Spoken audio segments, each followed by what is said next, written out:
They built 129 houses on my land, not encroaching, on it. Every poured foundation, every fresh lawn, every white picket fence claimed the 12 acres my family has held since 1947. For 3 brutal years, I stared out my kitchen window, bulldozers shaking the ground at dawn, diesel fumes strangling my grandmother's honeysuckle, concrete trucks burying Grandpa's old oak grove under asphalt. Then Vivian Blackthorne showed up. Atlanta transplant. White Range Rover, vanity plate. Classy 1. She slapped an eviction notice in my face. 48 hours to vacate this illegal residence, or face arrest for trespassing. On my own damn land. What she never suspected. I'd been silent, patient, watching them pour $12 million into houses built on dirt that wasn't theirs, letting them finish every last detail. Before I made my move, my grandfather always said the sweetest justice comes slow. What would you do if someone stole your family's legacy? Drop your state plus worst HOA horror story below. My name's Sebastian Thornfield, 3rd-generation stubborn fool who thought cattle ranching in Tennessee made sense. When Grandpa bought this 150-acre spread in 1947 with his Army discharge pay, neighbors laughed. Nothing but rocks and red clay. Those rocks hid the sweetest natural spring in Hamilton County. Grandpa built everything by hand, house, barn, even carved headstones in our family cemetery. Grandma Sarah planted honeysuckle along the fence in 1952, same year she birthed my daddy. 3 generations survived droughts, medical bankruptcies, recessions that sent neighbors fleeing to cities. The smell of fresh hay still takes me back to Saturdays mending fence with Grandpa, listening to Korea War stories. His dying words in 2019, "Boy, never sell the ridgeline, water's worth more than gold." I thought I understood. I was wrong. After my divorce, Jennifer kept the townhouse. I kept headaches and weekend custody. I struggled maintaining operations alone. My teenagers, Emma and Jake, visited every other weekend, preferring phones over learning their heritage. The metallic taste of loneliness became my daily coffee companion. That's when she appeared. Vivian Blackthorne emerged from her pristine Range Rover like conquering royalty, designer boots crunching my gravel driveway. Everything screamed Atlanta money, the kind of transplant wanting authentic country living while complaining about rooster crow. "Mr. Thornfield?" Her voice dripped fake honey. "Vivian Blackthorne, Community Development Specialist." Business card thick, as her accent was fake. "We're interested in your unused back acreage." The way she said unused while eyeing my prize pasture told me everything. "Not for sale." Her smile could freeze July. "We'll see." Monday morning. Bright orange survey stakes sprouting like cancer along my property line. I yanked them up. Tuesday. They returned, multiplied. Wednesday. I pulled them again, angrier. Thursday, twice as many, tagged Property of Blackthorne Development. The sound of hammering stakes into my soil felt like nails in my grandfather's coffin. Vera's Diner served as unofficial town hall where gossip traveled faster than bad weather. Vera Martinez had slung coffee and wisdom since before I existed, weathered hands mixing biscuit dough while dispensing truth to anyone listening. The sweet aroma of her famous cinnamon rolls couldn't mask the bitter tension dividing our town. "That Blackthorne woman's making rounds," Vera said, coffee refill automatic. "Talking modernization. Course, she ain't consulted anyone actually from here." Sheriff Pike squeezed his ex-linebacker frame into my booth. "Sebastian, they filed development permits, claiming you agreed to sell." The bitter taste of betrayal flooded my mouth. "That's bullshit." "Figured, but they got paperwork, signatures. County Clerk Stephanie Morton fast-tracked everything." Morton, Vivian's sorority sister from some Atlanta finishing school. Apparently, Silver Spoon networks run deeper than Tennessee roots. Old Ezra Dobson, retired surveyor and Grandpa's best friend, leaned over from the next booth. "Boy, you got your grandfather's old property maps? Might want to dig 'em out." The way his weathered eyes twinkled told me he knew something important. Within weeks, diesel engines invaded my dawn peace. Sweet honeysuckle choked on exhaust fumes. Concrete trucks rumbled over Grandpa's proposal spot, that oak grove where he'd asked Grandma to marry him in 1948. The crunch of heavy machinery tracks on sacred ground sounded like bones breaking.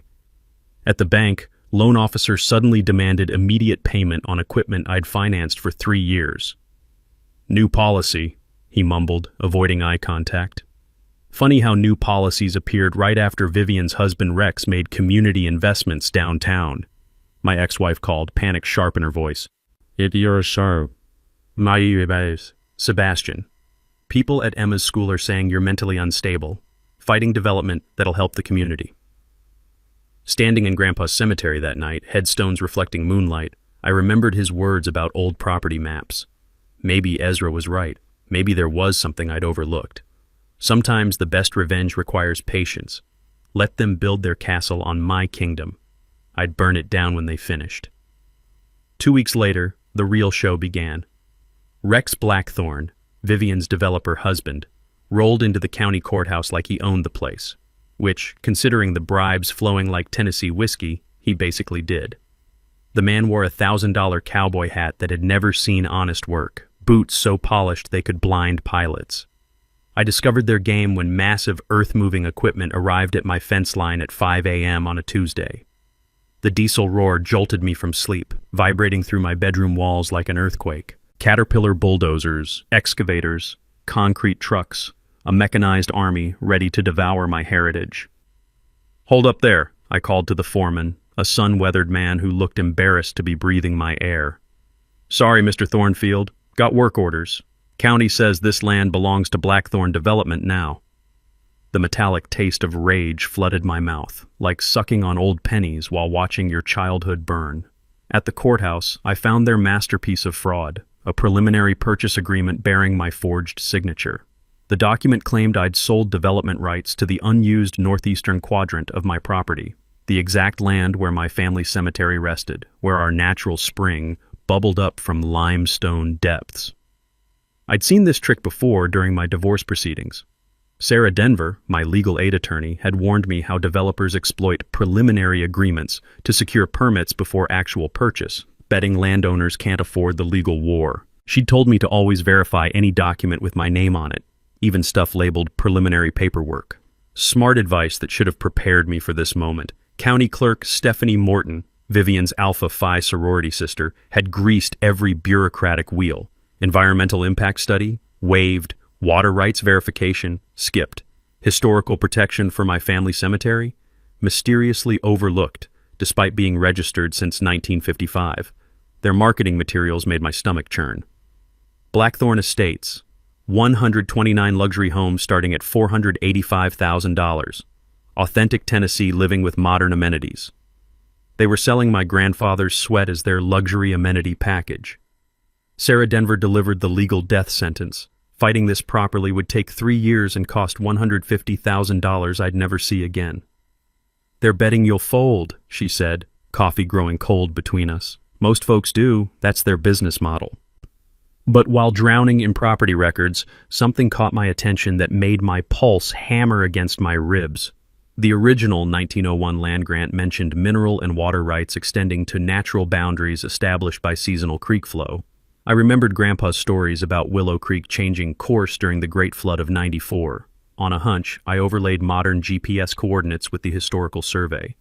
The creek had shifted 400 yards east over 120 years of Tennessee weather. According to legal boundaries set in 1901, their entire development, every planned foundation, every luxury driveway, sat squarely on Thornfield land. I could have ended their scheme that afternoon. Should have marched into the courthouse with my evidence, watched their permits dissolve like sugar in rain. Instead, I sat in my truck, listening to chainsaws murder my grandfather's oak grove, and made the decision that would define everything. I was going to let them build. That evening found me at Ezra Dobson's workshop, where coffee grounds and old leather created the smell of accumulated wisdom. Survey maps from territorial days covered his walls like historical wallpaper. "Ezra, you remember what you said about Grandpa's old boundary documents?" His face split into a grin that could have powered the county. "Found something interesting, did you?" I spread my evidence across his workbench like a winning poker hand. His arthritic fingers traced property lines with the precision of 40 years surveying experience. "Son, that's the smartest damn strategy you could choose." His chuckle sounded like gravel tumbling in a cement mixer.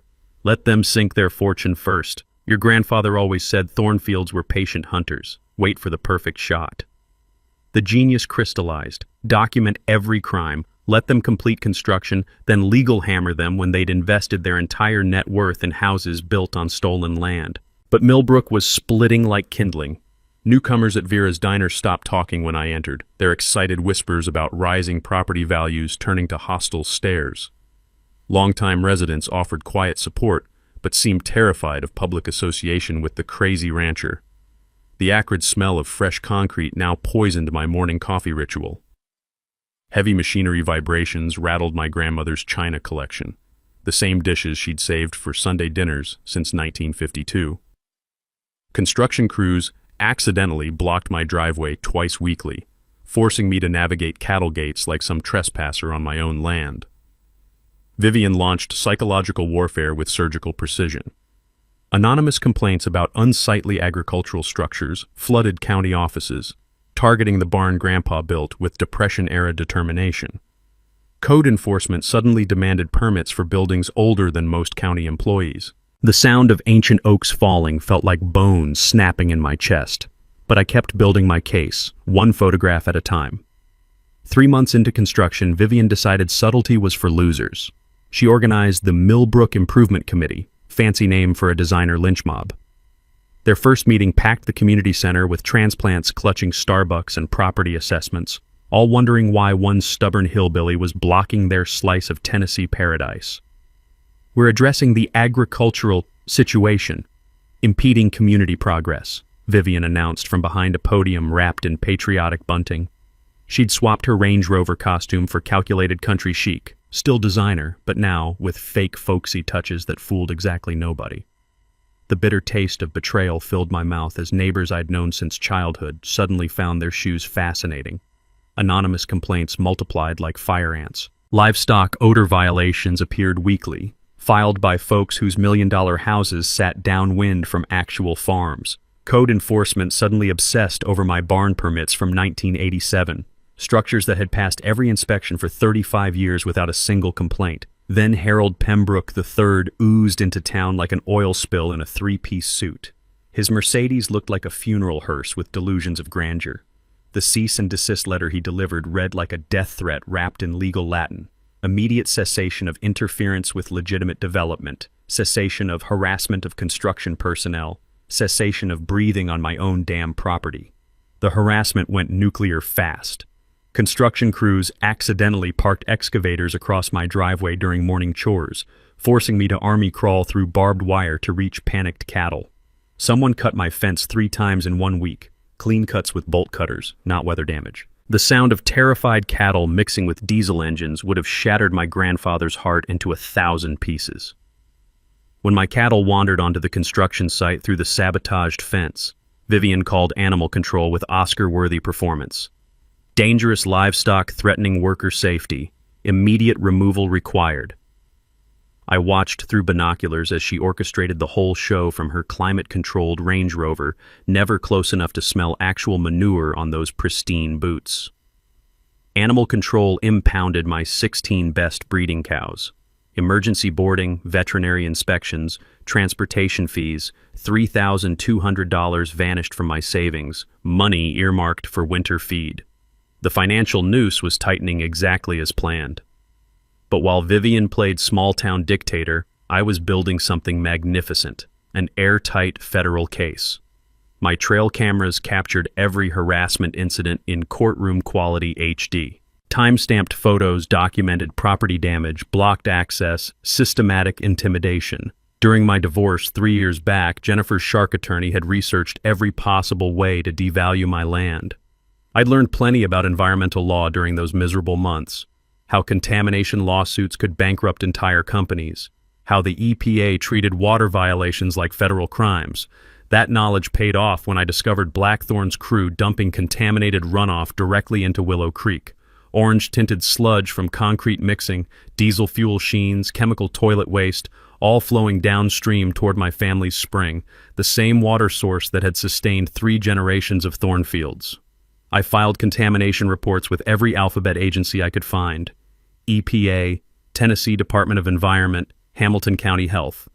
But I kept my mouth shut about the property boundary issue. That nuclear option stayed locked in my back pocket until the perfect moment. 2 weeks later, salvation arrived in a beat-up Honda Civic. Diana Reeves looked like she'd raided a law school thrift store, but her credentials were solid gold. Environmental Justice Legal Collective, with a track record of destroying corporate polluters. She'd been tracking blackthorn development across 3 states like a bloodhound following fresh scent. "Your complaint lit up our entire network," she said, spreading files across my kitchen table like a crime scene investigation.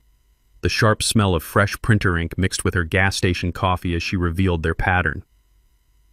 Rex and Vivian aren't just greedy, they're serial environmental criminals. Newspaper clippings from Georgia, Alabama, North Carolina told the same story.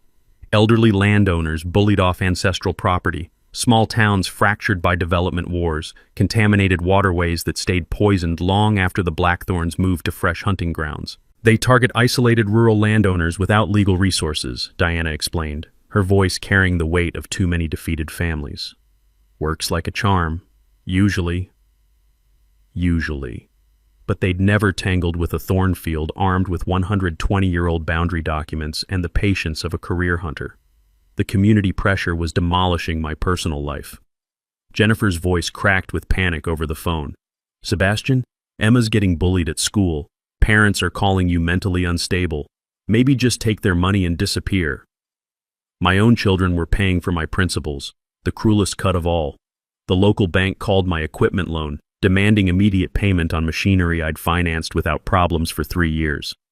"Updated risk assessment protocols," the loan officer mumbled, avoiding eye contact.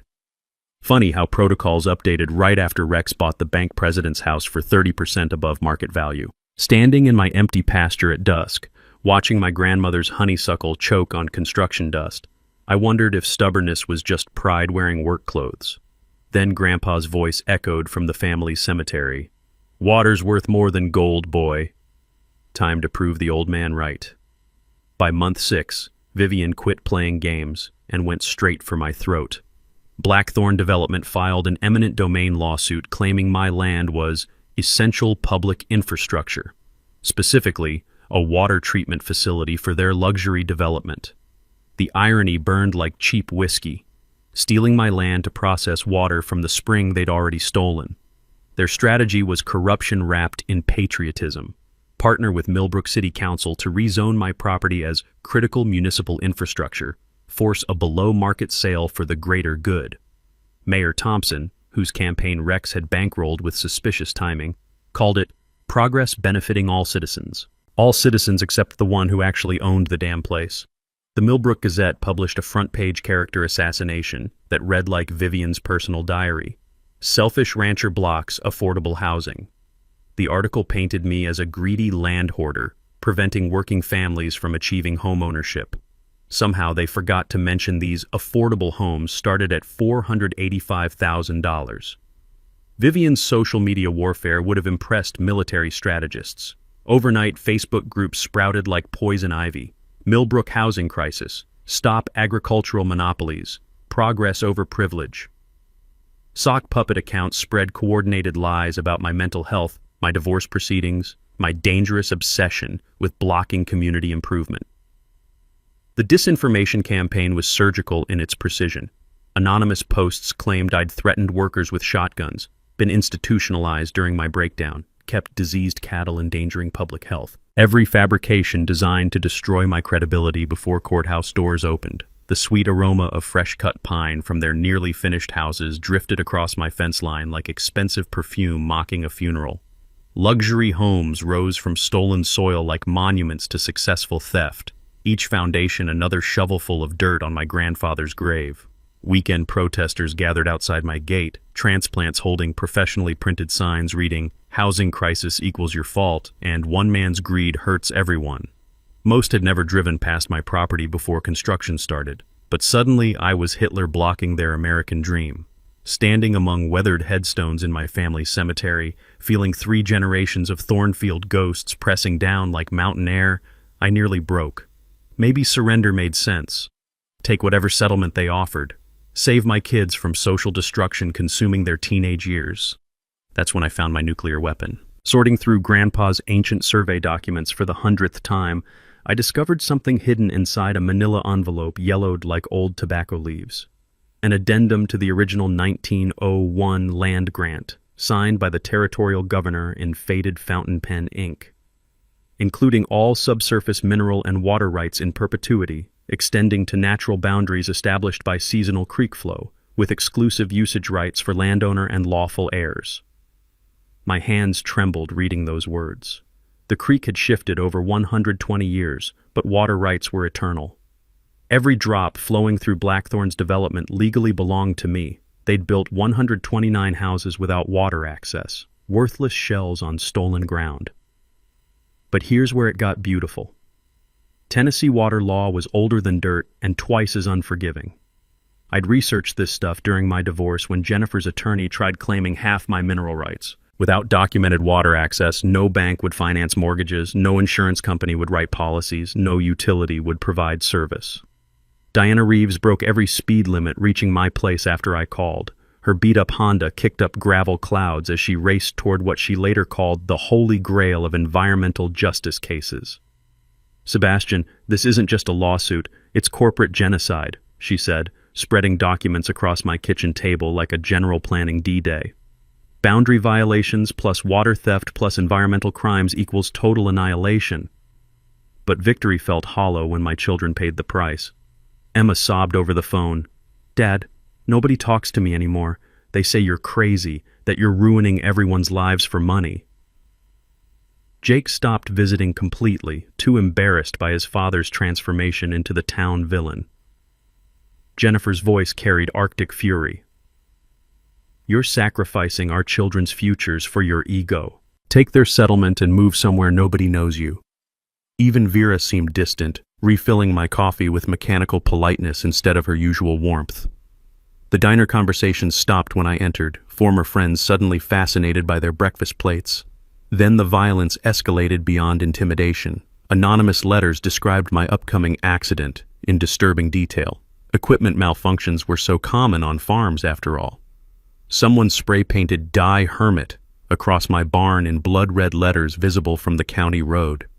My veterinarian found ethylene glycol in the cattle trough, antifreeze poisoning designed to kill my remaining herd. The chemical smell of deliberate sabotage mixed with diesel fumes created an atmosphere of pure malice choking my morning air. I moved my last dozen cattle to Ezra's farm, watching them disappear down the gravel road like the final threads of my grandfather's dream unraveling in Tennessee dust. But standing in my empty pasture that night, listening to nail guns completing their stolen houses, I realized something that restored my smile. They were almost finished building their fortune on my land, which meant I was almost ready to take every penny of it. The breakthrough came at 2 a.m. on a rain-soaked Tuesday, fueled by black coffee and the kind of desperation that makes men discover buried treasure. I'd been drowning in legal documents for Diana's federal case when my elbow knocked over a stack of Grandpa's papers. As I gathered the scattered mess, yellowed pages slipped from inside a leather portfolio I'd never opened, the smell of old tobacco and cedar rising like ghosts from the past. There, written in fountain pen ink faded to brown, was my great-grandfather's original deed from 1901. The language was different from modern surveys, flowery territorial court prose that took me 3 readings to decode, including all subsurface mineral and water rights in perpetuity extending to natural boundaries established by seasonal creek flow with exclusive dominion over said waters and any improvements thereupon. The words blurred as my hands trembled in the lamplight. I'd seen similar clauses during my divorce nightmare, when Jennifer's shark attorney tried claiming half my mineral rights. But this was different. This was a legal time bomb with a 120-year fuse, finally ready to detonate. The boundary wasn't marked by fence posts or modern survey stakes. It followed Willow Creek's meandering path through limestone valleys, wherever spring floods carved the deepest channel each year. But creeks don't respect human timelines. Willow Creek had danced eastward over 12 decades of Tennessee weather, moving tons of soil like water reshaping sand. My kitchen table became a war room. GPS coordinates overlaid historical surveys, boundary lines traced with shaking fingers like reading a treasure map written by fate itself. The mathematics were beautiful and terrible. Blackthorn's entire development, Every poured foundation, every imported driveway stone, every transplanted maple tree sat squarely on Thornfield land. They hadn't just committed fraud. They'd accidentally spent $65 million improving my property. The legal doctrine was called mistaken improvement, something I'd researched obsessively during my divorce when every asset got scrutinized. When someone builds on land they don't own, those improvements legally transfer to the actual property owner.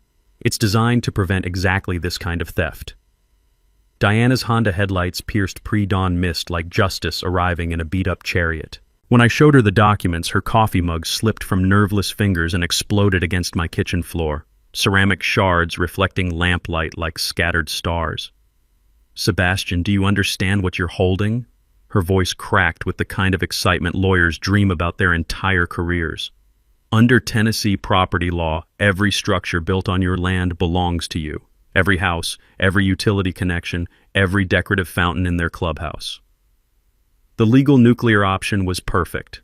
Blackthorn Development had accidentally donated $65 million in luxury real estate while committing multiple felonies in the process. But the human cost hit harder than legal victory. Those houses sheltered 129 families, innocent people who'd trusted banks, realtors, government officials to verify legitimate ownership.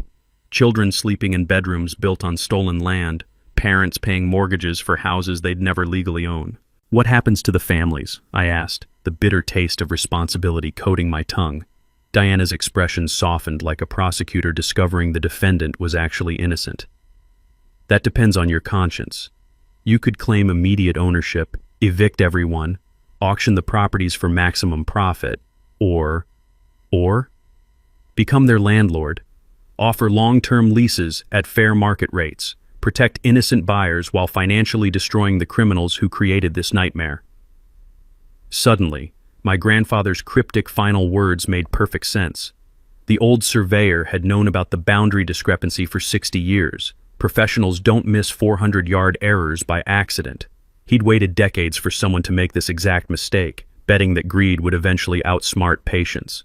"Water's worth more than gold, boy." He hadn't been talking about conservation. He'd been describing the ultimate long-term investment strategy. Let thieves improve your land with their own money, then take everything when they finish building. 3 generations of Thornfield patience was about to pay the biggest dividend in Hamilton County history.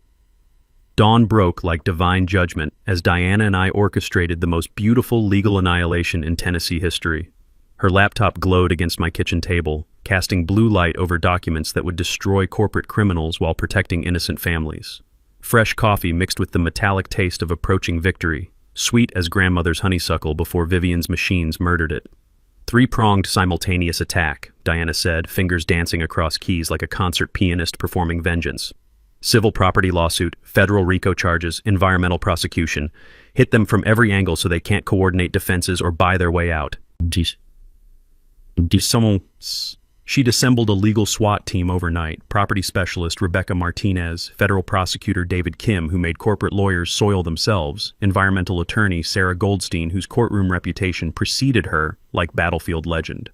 The strategy was surgical in its brutality. File everything during Blackthorn's grand opening celebration for maximum public humiliation when news cameras were already rolling. But first, we needed to build the perfect physical trap.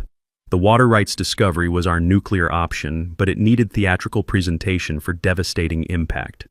I spent 3 days at the spring source installing remote-controlled shut-off valves that could kill water flow to 129 houses with smartphone precision.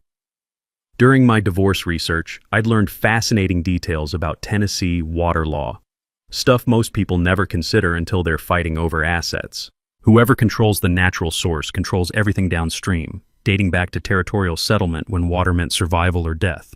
Prove exclusive source ownership, and you can legally shut off flow to anyone stealing your water.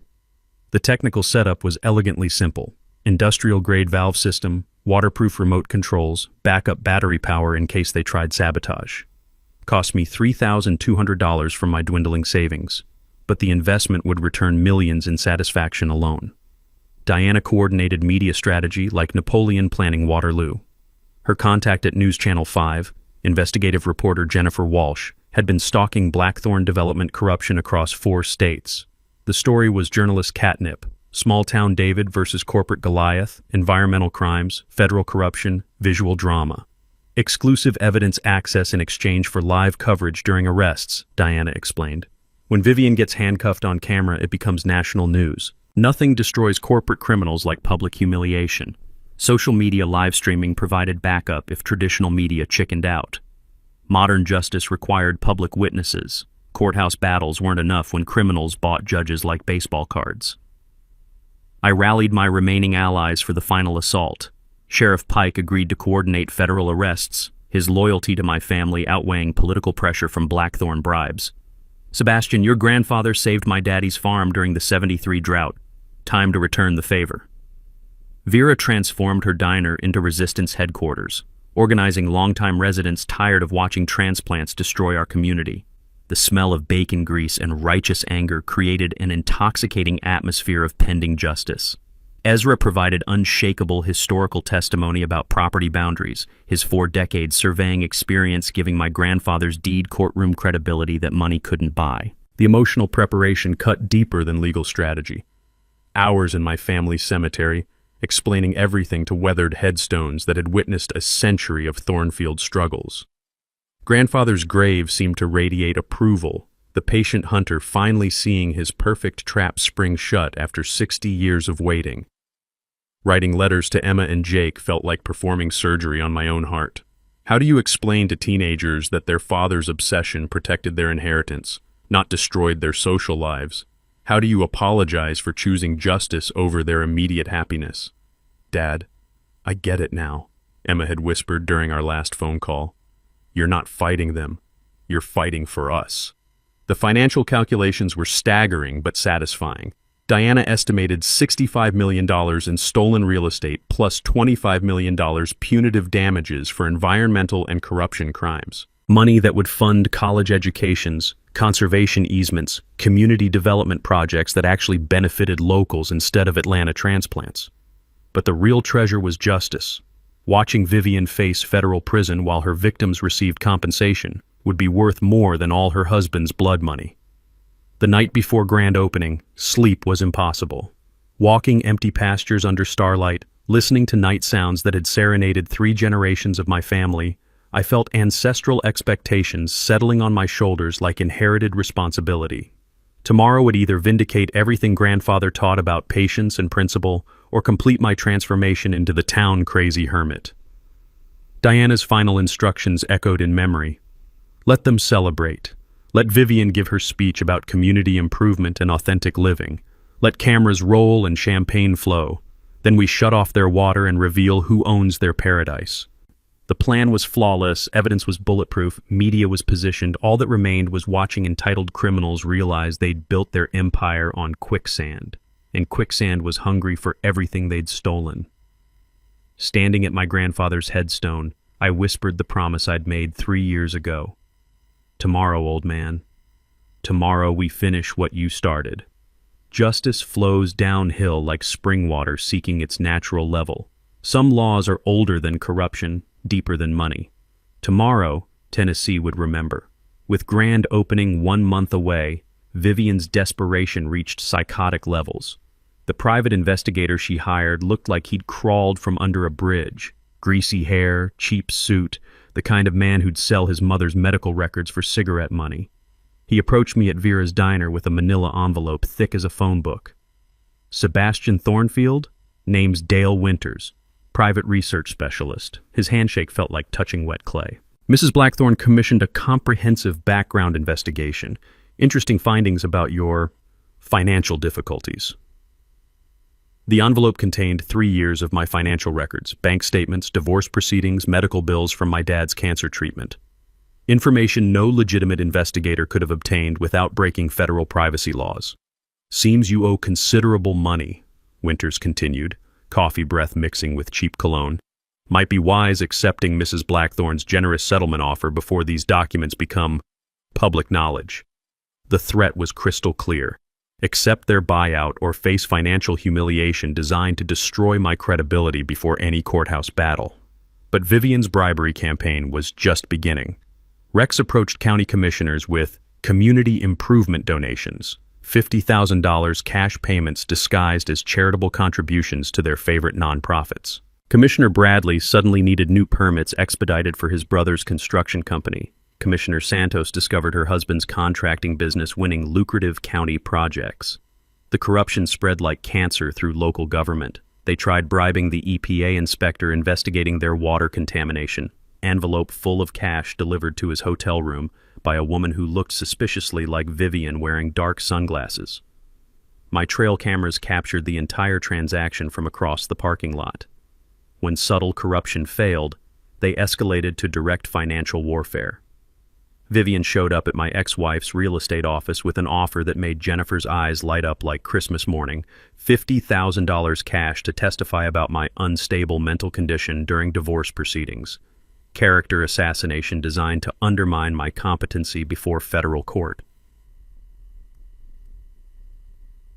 Sebastian threatened me multiple times, the coach testimony would claim. Violent outbursts, paranoid delusions about persecution, obsessive behavior that endangered our children. Jennifer's greed won over maternal instinct. The signed affidavit arrived by registered mail 3 days later, each lie crafted to destroy my reputation while enriching my ex-wife's bank account. The betrayal tasted like copper pennies dissolving in stomach acid. Meanwhile, I was building the most comprehensive evidence file in Hamilton County legal history. My trail cameras had evolved into a sophisticated surveillance network capturing every crime in high-definition detail: bribery attempts, environmental violations, witness tampering, conspiracy meetings, everything documented with courtroom-quality precision. Diana helped me organize evidence like prosecuting attorneys preparing for the trial of the century. Bankers' boxes filled my barn, each labeled with specific crimes and corresponding federal statutes. Timeline walls mapped corruption patterns spanning 3 years of systematic theft. The smoking gun arrived when I discovered Blackthorn's insurance fraud scheme. Rex had purchased massive policies on the development, not standard construction insurance, but specialized coverage designed to pay out if the project failed due to unforeseen legal complications. They'd planned from the beginning to file false claims if their land grab collapsed. Insurance fraud added another federal crime to their growing collection. Sheriff Pike provided inside intelligence about their escalating desperation. Sebastian, they're discussing permanent solutions to your interference. Might want to vary your daily routine. The threats materialized quickly. Someone shot out my mailbox with a high-powered rifle, leaving a neat hole where my address used to be. Arson attempts on my barn failed only because I'd installed motion-activated sprinkler systems. Dead animals appeared on my doorstep: possums, raccoons, even a deer with its throat cut. The psychological warfare was designed to break my sanity before breaking my legal case, but the community pressure reached breaking points that threatened everything I'd worked toward. My daughter Emma called sobbing after school. "Dad, they're saying you're going to prison for harassment. Kids won't talk to me. Teachers look at me like I'm crazy too." Jake stopped visiting entirely, too embarrassed by association with the town pariah. His silence hurt worse than any physical threat. Even Vera seemed strained during our coffee meetings. "Sebastian, folks are scared. Blackthorn's promising to leave town if you don't stop fighting. Take their money and let this end." Standing in my empty cattle pasture that night, surrounded by the sound of nail guns completing their stolen houses, I questioned everything. Was principle worth destroying my children's future? Was justice worth becoming a social outcast in the community my family had served for 3 generations? Then I remembered Diana's words. "This isn't about your land anymore. It's about stopping them from destroying other families." The Blackthorns were serial predators who'd victimized elderly landowners across 4 states. Backing down now meant they'd continue stealing ancestral land from people who couldn't fight back. Sometimes justice requires personal sacrifice. Sometimes the right choice feels like the wrong choice until history proves otherwise. 1 month until grand opening.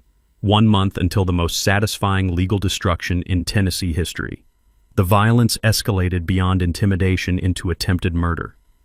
Someone fired 3 rifle shots through my kitchen window at 2 a.m., bullets embedding in the wall 6 inches from where I'd been standing. The sharp crack of breaking glass mixed with the metallic smell of fear as I dove behind my grandfather's oak dining table.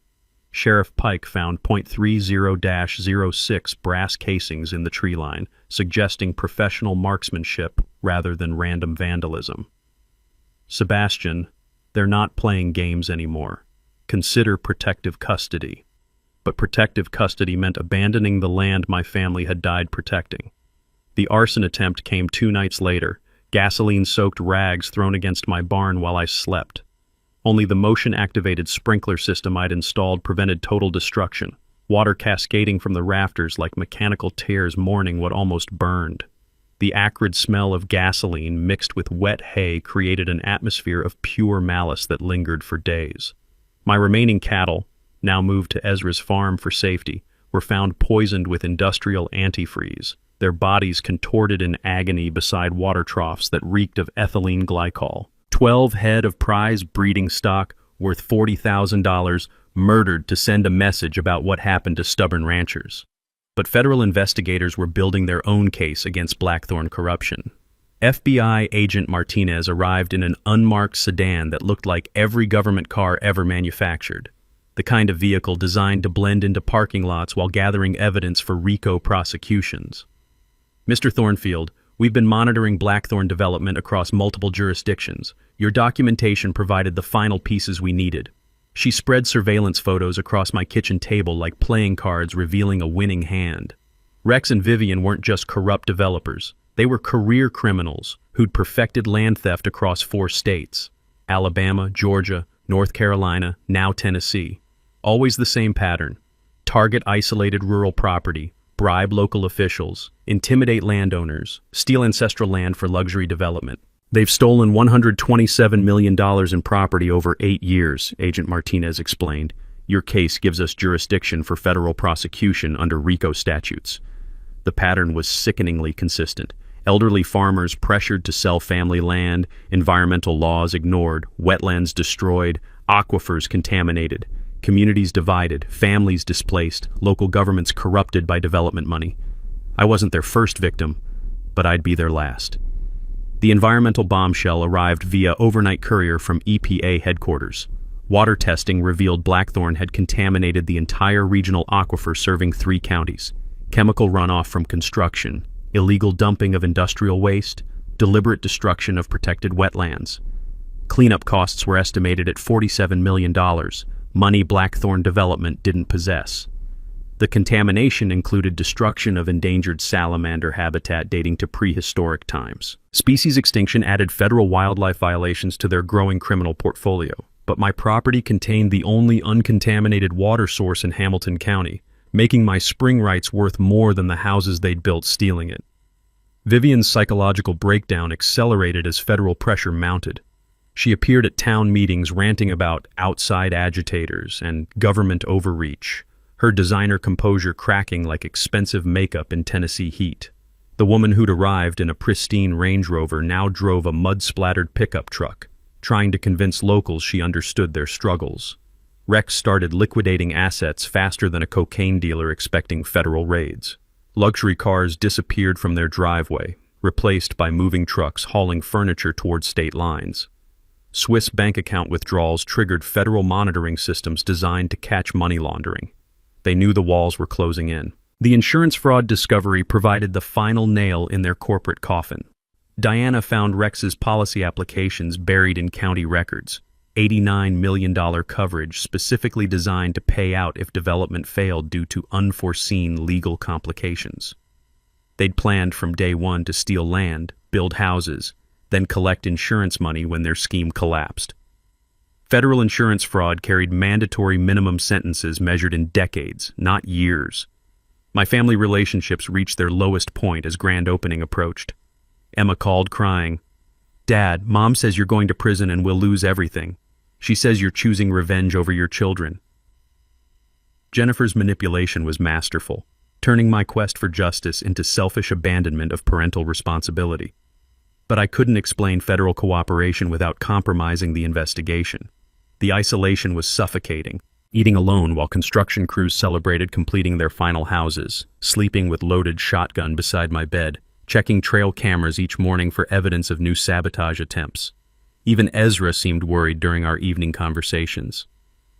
"Boy, you sure this is worth losing your family?" Standing at my grandfather's grave that final week, I made peace with the personal cost of seeking justice. Some principles matter more than popularity. Some fights are worth losing everything to win. The taste of anticipation was sharp as spring water, electric as storm clouds gathering over distant mountains. In 72 hours, Vivian and Rex would face federal arrest warrants during their grand opening celebration. 3 years of patience was about to pay the ultimate dividend. Justice flows like water seeking its level, sometimes fast, sometimes slow, but always inevitable. Saturday morning arrived pristine as a postcard, not a cloud in the Tennessee sky to dampen Blackthorn's grand opening celebration. Red carpet stretched across stolen soil like a bleeding wound, leading to a ribbon-cutting ceremony that would crown 3 years of systematic theft. White tents dotted manicured lawns, champagne fountains sparkled in morning sunlight, and a jazz quartet played background music for the biggest crime scene in Hamilton County history. 200 guests mingled on my family's land, potential buyers clutching glossy brochures, county commissioners wearing their corruption like Sunday suits, local media capturing what they thought was a human interest story about rural development. Vivian emerged from her Range Rover like a queen surveying conquered territory. Designer sundress, pearl necklace, smile sharp enough to cut glass. She'd dressed for triumph, not knowing she was attending her own funeral. Rex played the humble developer role perfectly. $1,000 cowboy hat, boots that had never touched actual manure, handshake firm enough to seal million-dollar frauds. Together they stood beside a banner reading, "Blackthorn Estates, where dreams come home. Dreams built on nightmares, about to become both." I arrived in my grandfather's restored 1952 pickup truck, engine rumbling like distant thunder announcing the approaching storm. Diana rode shotgun, laptop loaded with federal arrest warrants. Sheriff Pike followed in his cruiser, FBI agents scattered throughout the crowd like wolves in sheep's clothing. News Channel 5's Jennifer Walsh positioned her camera crew for optimal coverage, having no idea she was about to broadcast the most satisfying arrest in Tennessee television history. At precisely 10 a.m., as Vivian approached ceremonial scissors to cut the ribbon launching her stolen empire, I activated the remote water shutoff from my phone. Every sprinkler system died instantly. Model home faucets ran dry. Decorative fountains sputtered to silence. The champagne reception's water pressure vanished like Vivian's smile when she realized something was catastrophically wrong. Confused murmurs rippled through the crowd as landscaping sprinklers stopped mid-cycle, leaving half-watered lawns looking like patchwork quilts of success and failure. I stepped from my truck with a handheld PA system that cut through confused conversations like a knife through silk. "Ladies and gentlemen, welcome to my family's land." The crowd turned toward my voice with the collective curiosity of people witnessing something unprecedented. "I'm Sebastian Thornfield, and every house you're standing beside, every lawn you're admiring, every foundation supporting these luxury homes sits on property that's belonged to my family since 1901. I produced the original land grant, holding it high enough for cameras to capture historical documents that would destroy modern criminals. According to this territorial survey and confirmed by modern GPS coordinates, Blackthorn Development has spent 3 years building 129 houses on land they never owned, never purchased, and never had legal right to develop. The crowd's confusion transformed into shocked silence as reality penetrated their champagne-addled brains. Diana stepped forward with her evidence presentation, laptop connected to portable speakers that broadcast our legal nuclear bomb across stolen acres. Video compilation played on multiple screens. 3 years of corruption captured in high-definition detail. Bribery attempts, environmental violations, witness tampering, insurance fraud schemes. Every crime documented with timestamp precision that would survive any courtroom challenge. Vivian's reaction was beautiful in its complete psychological collapse. She ripped off designer heels and lunged toward me screaming, "You can't destroy everything we've built!" Ceremonial scissors became weapons as she attacked with the desperation of cornered predators facing extinction. Security cameras captured her breakdown from multiple angles as Sheriff Pike restrained her flailing assault on justice personified. Rex attempted damage control by offering FBI agent Martinez a briefcase full of cash. Bribery attempted in front of 200 witnesses and live television cameras. The arrogance was breathtaking in its stupidity. Federal prosecutors stepped forward like avenging angels delivering divine justice. Rex Blackthorn, Vivian Blackthorn, You're under arrest for federal racketeering, environmental crimes, fraud, bribery, and conspiracy. Miranda rights echoed across manicured lawns as handcuffs clicked around wrists that had signed fraudulent documents for 3 years. County commissioners tried fleeing but found their escape routes blocked by federal agents positioned with military precision. Stephanie Morton, the corrupt county clerk, was led away in handcuffs while news cameras captured every humiliating step. The Homeowners Association president dissolved their organization effective immediately, realizing their entire legal structure was built on stolen land. But I wasn't finished. To the families who bought homes here in good faith, I announced through the PA system, "You're not criminals. You're victims of the same fraud that targeted my family. I'm prepared to offer long-term land lease agreements at fair market rates, protecting your investments while ensuring justice for their crimes." The crowd erupted in confused gratitude, relief that their dream homes wouldn't disappear, amazement that the crazy rancher was protecting them from criminals who'd stolen their money. News Channel 5 broadcast live as federal agents froze Blackthorn assets, seized bank accounts, and began asset forfeiture proceedings that would recover millions for victims across 4 states. The drone footage was perfect. Federal arrests during a grand opening celebration, empty fountains and dying sprinklers creating surreal backdrop, crowds of shocked homeowners processing that their paradise was built on stolen ground. 6 months later, federal court delivered justice with mathematical precision. Judge Patricia Holbrook sentenced Vivian to 15 years in federal prison for RICO violations, environmental crimes, and conspiracy. Rex received 18 years but died of a massive heart attack in county jail 3 weeks before transfer, his criminal heart finally giving out under the weight of accumulated guilt. 3 county commissioners got 8 to 12 years each for accepting bribes. Stephanie Morton, the corrupt county clerk, received 6 years and permanent disqualification from public office. But the financial victory exceeded even Diana's optimistic projections. Federal asset forfeiture recovered $127 million from Blackthorn accounts across multiple states, money that had been stolen from victims spanning 8 years of criminal development schemes. Environmental cleanup costs added another $47 million to their corporate debt, ensuring no stone of their empire remained unturned. I established the Thornfield Community Trust with recovery funds, transforming stolen money into community assets that would benefit Hamilton County for generations. The homeowners received protection through 30-year land leases at $200 monthly, rates that covered property taxes while ensuring affordable housing for working families. What started as luxury development for wealthy transplants became sustainable community housing for teachers, firefighters, nurses, and other local heroes who'd been priced out by gentrification. A $15 million scholarship fund provides college education for Hamilton County graduates pursuing environmental science, sustainable agriculture, or public service careers. Emma and Jake will attend universities debt-free, their inheritance protected by their father's stubborn principles. The environmental restoration exceeded every expectation. EPA Superfund cleanup removed all contamination from the regional aquifer, restoring clean water to 3 counties. The endangered salamander habitat received federal protection status, ensuring species survival for future generations. Organic certification for my remaining farmland opened markets for sustainable beef that commands premium prices from Nashville restaurants. The natural springs became centerpiece of county ecotourism initiatives, drawing visitors who spend money at local businesses instead of enriching corporate developers. My personal life healed in ways I'd never dared hope. Emma and Jake now visit every weekend, proud of their father's fight for justice instead of embarrassed by his reputation. "Dad, you're like a superhero who uses law books instead of superpowers," Jake told me during our last fishing trip. Jennifer publicly apologized for her testimony, admitting Vivian's bribe had tempted her during financial difficulties. "I should have trusted you instead of trusting their money," she said. "You were protecting our children's future while I was endangering it." Vera and I married last spring in a ceremony held beside the natural springs, surrounded by friends who'd supported justice through the darkest times. She makes the best biscuits in Tennessee and coffee strong enough to wake the dead, perfect qualities in a partner for life.